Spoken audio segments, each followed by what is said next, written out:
নমস্কাৰ বন্ধুসকল, আপোনাৰ শিক্ষণ পইণ্ট চেনেলটোলৈ আপোনালোকক স্বাগতম জনাইছোঁ। বন্ধুসকল, আজিৰ এই ভিডিঅ'টোত ইণ্ডুছ ভেলী চিভিলাইজেশ্যন মানে সিন্ধু সভ্যতাৰ হৰপ্পা আৰু মহেঞ্জোদাৰোৰ ওপৰত কিছুমান গুৰুত্বপূৰ্ণ কুৱেশ্যন এনসাৰ লৈ আহিছোঁ। বন্ধুসকল, যিকোনো কম্পিটিটিভ এক্সামবোৰতে এনেকুৱা ধৰণৰ কুৱেশ্যনবোৰ আহি থকা দেখা যায়। আশা কৰোঁ ভিডিঅ'টো আপোনালোকে সম্পূৰ্ণকৈ চাব।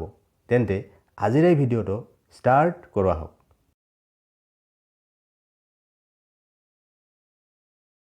আজিৰ প্ৰথম কুৱেশ্যনটো হৈছে who discovered the Harappa site of the Indus valley civilisation. ইয়াত সোধা হৈছে কোনে সিন্ধু সভ্যতাৰ হৰপ্পাৰ আৱিষ্কাৰ কৰিছিল, মানে হৰপ্পা নামৰ ঠাইডোখৰৰ আৱিষ্কাৰ কোনে কৰিছিল ইয়াকে সোধা হৈছে। ইয়াত শুদ্ধ উত্তৰ হ'ব অপশ্যন বি, মানে দয়াৰাম সাহানীয়ে সিন্ধু সভ্যতাৰ হৰপ্পা নামৰ ঠাইডোখৰৰ আৱিষ্কাৰ কৰিছিল। বন্ধুসকল, দয়াৰাম সাহানী আছিল এগৰাকী আৰ্কিঅলজিষ্ট মানে পুৰাতত্ত্ববিদ, আৰু এওঁ 1921 চনত সিন্ধু সভ্যতাৰ হৰপ্পা নামৰ ঠাইডোখৰৰ আৱিষ্কাৰ কৰিছিল। কেতিয়াবা এক্সামত আপোনালোকে পাব পাৰে যে হৰপ্পাৰ আৱিষ্কাৰ কোন চনত হৈছিলে, তেতিয়াহ'লে মনত ৰাখিব চনটো হৈছে 1921 চন। ঠিক আছে, নেক্সট। আজিৰ দ্বিতীয় কুৱেশ্যনটো হৈছে হু ডিস্কভাৰ্ড মহেঞ্জোদাৰো। ইয়াত সোধা হৈছে মহেঞ্জোদাৰোৰ আৱিষ্কাৰ কোনে কৰিছিল। ইয়াত শুদ্ধ উত্তৰ হ'ব অপশ্যন এ, মানে ৰাখাল দাস বেনাৰ্জীয়ে মহেঞ্জোদাৰোৰ আৱিষ্কাৰ কৰিছিল। বন্ধুসকল, ৰাখাল দাস বেনাৰ্জী আছিল এগৰাকী আৰ্কিঅলজিষ্ট মানে পুৰাতত্ত্ববিদ, আৰু এওঁ 1922 চনত মহেঞ্জোদাৰোৰ আৱিষ্কাৰ কৰিছিল। ঠিক আছে, নেক্সট। আজি 3 নম্বৰ কুৱেশ্যনটো হৈছে which was the biggest site of the Harappa city. ইয়াত সোধা হৈছে হৰপ্পা চহৰৰ আটাইতকৈ ডাঙৰ স্থানটোৰ নাম কি আছিল। ইয়াত শুদ্ধ উত্তৰ হ'ব অপশ্যন বি, মানে হৰপ্পা চহৰৰ আটাইতকৈ ডাঙৰ স্থানটোৰ নাম আছিলে ৰাখিগড়ি। বন্ধুসকল, ৰাখিগড়ি নামৰ ঠাইটুকুৰা ক'ত আছে জানেনে? এই ঠাইটুকুৰা আছে হাৰিয়ানা ৰাজ্যৰ হিজাৰ ডিষ্ট্ৰিক্টত, আৰু ৰাখিগড়িৰ আৱিষ্কাৰ হৈছিলে 1963 চনত। ঠিক আছে, নেক্সট। আজি 4 নম্বৰ কুৱেশ্যনটো হৈছে the pupil of Indus valley civilisation believed in. ইয়াত সোধা হৈছে সিন্ধু সভ্যতাৰ লোকসকলে কিহক বিশ্বাস কৰিছিল। ইয়াত শুদ্ধ উত্তৰ হ'ব অপশ্যন এ, মানে সিন্ধু সভ্যতাৰ লোকসকলে মাদাৰ গজেছ মানে মাতৃদেৱীক বিশ্বাস কৰিছিলে। নেক্সট। এইবাৰৰ কুৱেশ্যন হৈছে ইণ্ডুছ ভেলী চিভিলাইজেশ্যন এক্সিষ্টেড ইন। ইয়াত সোধা হৈছে সিন্ধু সভ্যতা কেতিয়ালৈকে বিদ্যমান আছিল। ইয়াত শুদ্ধ উত্তৰ হ'ব অপশ্যন এ, মানে আৰ্লি হিষ্টৰিকেল এজ। বন্ধুসকল, আৰ্লি হিষ্টৰিকেল এজ মানে হ'ল প্ৰাৰম্ভিক ঐতিহাসিক যুগলৈকে সিন্ধু সভ্যতা আছিলে। ঠিক আছে, নেক্সট। আজিৰ 6 নম্বৰ কুৱেশ্যনটো হৈছে which animal have not been discovered in the Indus valley civilisation. ইয়াত সোধা হৈছে সিন্ধু সভ্যতাত কোনটো জন্তুৰ আৱিষ্কাৰ কৰা হোৱা নাছিলে। ইয়াত শুদ্ধ উত্তৰ হ'ব অপশ্যন বি, মানে সিন্ধু সভ্যতাত আৱিষ্কাৰ নোহোৱা জন্তুটো হৈছে লায়ন মানে সিংহ। নেক্সট। আজিৰ 7 নম্বৰ কুৱেশ্যনটো হৈছে which colour was commonly used in the Harappa pottery. ইয়াত সোধা হৈছে হৰপ্পাৰ মৃৎশিল্পত সাধাৰণতে কোন ৰঙৰ ব্যৱহাৰ কৰা হৈছিল। ইয়াত শুদ্ধ উত্তৰ হ'ব অপশ্যন চি, মানে হৰপ্পাৰ মৃৎশিল্পত সাধাৰণতে ৰঙা ৰঙৰ ব্যৱহাৰ কৰা হৈছিলে। ঠিক আছে, নেক্সট। এইবাৰ কুৱেশ্যন হৈছে the pupil of Indus valley civilisation usually build their houses of. ইয়াত সোধা হৈছে সিন্ধু সভ্যতাৰ মানুহে তেওঁলোকৰ ঘৰবোৰ কিহেৰে নিৰ্মাণ কৰিছিল। ইয়াত শুদ্ধ উত্তৰ হ'ব অপশ্যন বি, মানে ব্ৰিক্স। ব্ৰিক্স মানে হৈছে ইটাৰে। হিন্দু সভ্যতাৰ লোকসকলে তেওঁলোকৰ ঘৰবোৰ ইটাৰে নিৰ্মাণ কৰিছিলে। ঠিক আছে, নেক্সট। আজিৰ 9 নম্বৰ কুৱেশ্যনটো হৈছে the first metal used by man was. ইয়াত সোধা হৈছে মানুহে ব্যৱহাৰ কৰা প্ৰথম ধাতুটো কি আছিলে। ইয়াত শুদ্ধ উত্তৰ হ'ব অপশ্যন এ, মানে মানুহে ব্যৱহাৰ কৰা প্ৰথম ধাতুটো আছিলে কপাৰ।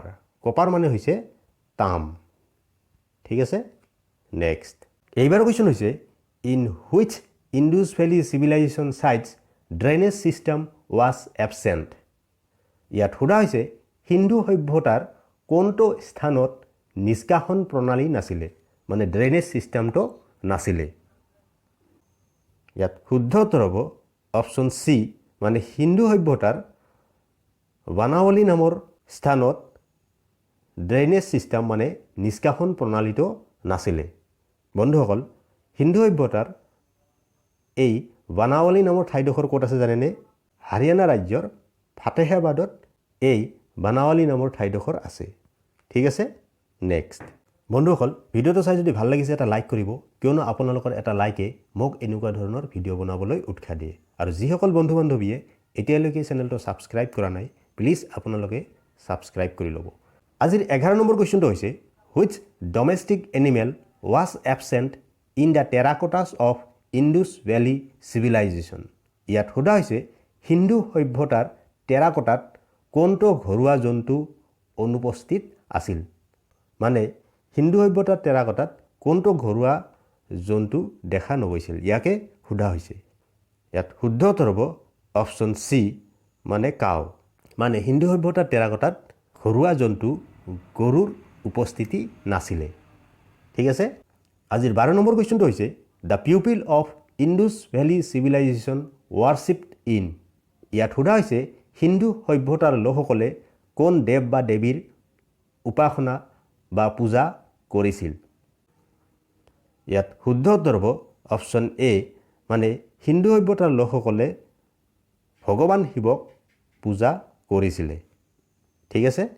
নেক্সট আজিৰ 13 নম্বৰ কোৱেশ্চনটো হৈছে for clothing cotton cultivation was first introduced in ইয়াত সোধা হৈছে কাপোৰৰ বাবে কপাহৰ খেতি প্ৰথমে ক'ত আৰম্ভ কৰা হৈছিল ইয়াত শুদ্ধ উত্তৰ হ'ব অপচন সি মানে পোনপ্ৰথমে ইণ্ডিয়া মানে ভাৰততে কপাহৰ খেতি আৰম্ভ কৰা হৈছিল ঠিক আছে নেক্সট আজিৰ 14 নম্বৰ কোৱেশ্চনটো হৈছে the port city of Indus valley civilisation was ইয়াত সোধা হৈছে কোনখন চহৰ হিন্দু সভ্যতাৰ বন্দৰ চহৰ আছিল ইয়াত শুদ্ধ উত্তৰ হ'ব অপচন বি মানে লোথাল আছিলে হিন্দু সভ্যতাৰ বন্দৰ চহৰ বন্ধুসকল লোথাল নামৰ ঠাইডোখৰ ক'ত আছে জানেনে এই ঠাইডোখৰ আছে ভাৰতবৰ্ষৰ গুজৰাট ৰাজ্যত ঠিক আছে নেক্সট এইবাৰ কোৱেশ্চন হৈছে which Harappa city is divided into 3 parts ইয়াত সোধা হৈছে হৰপ্পাৰ কোনখন চহৰক তিনিটা ভাগত বিভক্ত কৰা হৈছিল ইয়াত শুদ্ধ উত্তৰ হ'ব অপচন এ মানে হৰপ্পাৰ ধোলাবিৰা নামৰ চহৰখনক তিনিটা ভাগত বিভক্ত কৰা হৈছিল বন্ধুসকল ইয়াতে আৰু এটা ইম্পৰ্টেণ্ট কোৱেশ্চন হ'ব পাৰে এনেকুৱা ধৰণৰ কোৱেশ্চন আহিব পাৰে যে হিন্দু সভ্যতাৰ নতুনকৈ সম্ভেদ পোৱা স্থান টুকুৰাৰ নাম কি তেতিয়াহ'লে এই কোৱেশ্চনটোৰ এনসাৰ হ'ব ধোলাবিৰা ধোলাবিৰাই হৈছে হিন্দু সভ্যতাৰ নতুনকৈ সম্ভেদ পোৱা স্থান আৰু এই ঠাইটুকুৰা আছে গুজৰাটৰ কচ্ছ নামৰ ঠাইত ঠিক আছে নেক্সট আজিৰ 16 নম্বৰ কোৱেশ্চনটো হৈছে the first ancient civilisation to develop the art of writing in a proper system was ইয়াত সোধা হৈছে সঠিক ব্যৱস্থাত লিখা কলাৰ বিকাশ কৰা প্ৰথম প্ৰাচীন সভ্যতাটো কোনটো আছিল ইয়াত শুদ্ধ উত্তৰ হ'ব অপচন সি মানে লিখা কলাৰ বিকাশ কৰা প্ৰথম প্ৰাচীন সভ্যতাটোৰ নাম আছিল সুমেৰিয়ান সভ্যতা ঠিক আছে নেক্সট এইবাৰ কোৱেশ্চন হৈছে on which river's bank was Harappa situated ইয়াত সোধা হৈছে কোনখন নদীৰ পাৰত হৰপ্পা অৱস্থিত আছিল ইয়াত শুদ্ধ উত্তৰ হ'ব অপচন বি মানে ৰবি নদীৰ পাৰত হৰপ্পা অৱস্থিত আছিল ঠিক আছে নেক্সট আজিৰ 18 নম্বৰ কোৱেশ্চনটো হৈছে the Harappan did not know the use of ইয়াত সোধা হৈছে হৰপ্পাৰ লোকসকলে কিহৰ ব্যৱহাৰ নাজানিছিল ইয়াত শুদ্ধ উত্তৰ হ'ব অপচন এ মানে হৰপ্পাৰ লোকসকলে লোৰ ব্যৱহাৰ নাজানিছিল নেক্সট আজিৰ 19 নম্বৰ কোৱেশ্চনটো হৈছে the main occupation of the pupil of the Indus valley civilisation ইয়াত সোধা হৈছে হিন্দু সভ্যতাৰ লোকসকলৰ মুখ্য জীৱিকা কি আছিল ইয়াত শুদ্ধ উত্তৰ হ'ব অপশ্যন সি মানে হিন্দু সভ্যতাৰ লোকসকলৰ মুখ্য জীৱিকা আছিল এগ্ৰিকালচাৰ মানে খেতি-বাতি ঠিক আছে নেক্সট আজিৰ অন্তিমটো কোৱেশ্চন হৈছে which site of Indus valley civilization is now in Pakistan ইয়াত শুদ্ধ উত্তৰ হ'ব অপশ্যন এ মানে হিন্দু সভ্যতাৰ হৰপ্পা নামৰ স্থানটুকুৰা বৰ্তমান পাকিস্তানত আছে ঠিক আছে বন্ধুসকল ভিডিওটো চাই যদি ভাল লাগিছে এটা লাইক কৰিব কমেন্ট কৰিব আৰু শেয়াৰ কৰিব লগতে চেনেলটো সাবস্ক্ৰাইব কৰি ল'ব ভিডিওটো সম্পূৰ্ণকৈ চোৱাৰ বাবে ধন্যবাদ